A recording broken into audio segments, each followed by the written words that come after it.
guys, welcome to Just Vibey Vibes.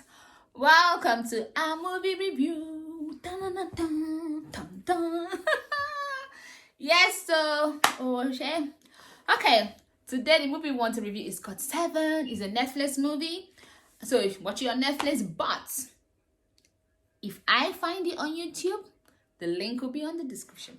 If I find it, I would put the message. I'll put a message and I'm gonna tag, but most times I forget because I'm working, and then in the week I try to upload videos and all that. So sometimes I do forget. So there are some videos that I've not put that there.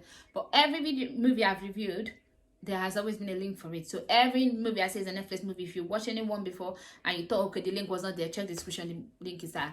Okay, so except Namaste Wahala, that one is not there. I'll check. It might have come out, so I'll put it. But for now, I've not seen it. Okay, so let's go to Seven. It was so good. The actors were beautiful. Like the way the movie was acted, it was mwah, mwah, mwah. It showed greed. Someone else's business. That was just what I was talking about. You showed someone else's business. You think that you should have a share because you have worked. I don't understand how you work for someone that owns a business and you think somehow you should own it. Someone was ready to kill someone. He already killed one because he didn't call the ambulance when the man had his attack. He was ready to kill more because what? He was extorting money from the business. That's what people do. You're working somewhere, you have a good salary, you cannot just be contented. Your eye is choking into things that don't belong to you. You're stealing from someone. And not only did you steal, end up killing the person, you still want the person's will to change so that you would inherit the person's business. What kind of human being are you? What kind of greed makes you so evil because of money? So it really showed that. Because you have lots of people that would do that. And that is the worst part of it. That's why most people in diaspora don't go back home. Because people back home are so greedy, they would kill you just for money. It's so bad. So I like the fact that movie showed it, but also the movie showed loyalty. Because Ejiro was very loyal to him. I remember Ejiro was acted by RMD. I'll just put the pictures of the people. So the movie is about this man that came from nothing. He grew up in Ajegunle, and then somehow he worked his way out, and then he had money. I think he grew up in Ajegunle. I'm not 100% sure of that. But anyway, he worked his way out, and then Ejiro, which was RMD in the movie, was actually the person that was like his driver, or his driver was like his confidant and everything. So he had this sickness that was serious, and he could die anytime. So he's already done his will and all that. So I remember in the beginning, Ejiro was telling him that if he dies, then you should give him the car or something. They were just joking about him dying, not that he was interested in winning him the car. Anyway, like you wanted the car to be willed to him, not that. But he was just joking with him, trying to make light of the issue. At first, I remember watching it and I was thinking, I'm like, I'm just giving a dress. Because the way he was looking every time, I'm like, is he setting someone up? And then they showed the son, the man's son. He's just, those people that are rich people's children. I don't know what to do with their life. He was doing a car racing. He even, after smoking weed, so he even went and spoiled the car, and had an accident, destroyed the whole car. Obviously, he has money. He's going to just pay back for the car. So he doesn't have, he's not working with his dad. He's not putting his eyes into, the family and business or anything. He's just living a very rubbish life, I would say. For him, just grooving or flexing, but he's not doing anything with his life, really. So, yeah, so they showed that the father wanted to meet with him, and then the father met with him, and then, he ended up in, them shout, having a shouting match, and then the dad was on his own, and then, he made light of it, and then he went. But when Ejiro went to look for him, Ejiro noticed that he was really sad. So he decided to give him drink, and then they both drank and laughed about it. But then I think the next day they found out that he was dead. So then he had this will read. Everything was for his son, but Ejiro was gonna be the son's right hand man, to show the son everything. But then after the will was read, and there was a clause that added, the video clause that was sent the night that he actually died, and that clause said that the son has to go to Ajegunle and stay there for 7 days without no outside help.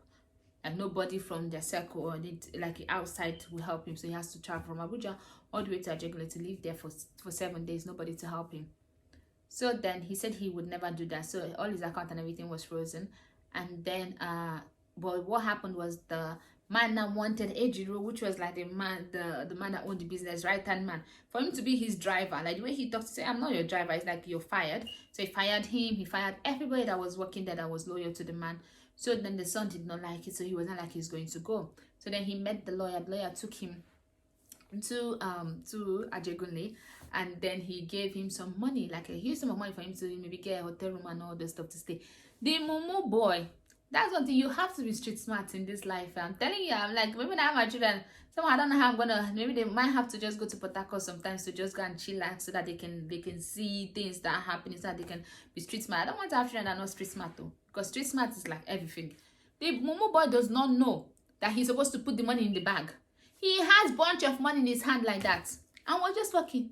Everybody was looking at the money. That's how some street boys saw the money now. And then he was not going around though, asking people in the market, where can I get a hotel room? Where can I get a hotel room? Speaking English. You don't know how to speak in English. You don't know how to speak Yoruba. You don't know how to speak English. Okay, now you're in Ajegunle. Thunder fire you. So then that's how he was not doing that. Then one fine girl that they said him up now. I said, oh, no hotel, let's go. I know they were going to places like, this place looks sketchy. But then they took out him to a non-completed building. And then the boys beat him and took all the money from him. All of it. And then I was like, oh, but I want to go to a hotel room. They said, I want to go with my girlfriend. And then, so that was it. So he had nothing. Now he's broke, nowhere to stay, nothing to do. So then he went and lie down that's found, like, this chair that is really just spot that someone that's on the road, and he went down. Then that's how he lied down. I was like, thank God Nigeria is hot, and at least the weather is not that cold, whereby if you lie down outside like that, no cover, nothing, you just die.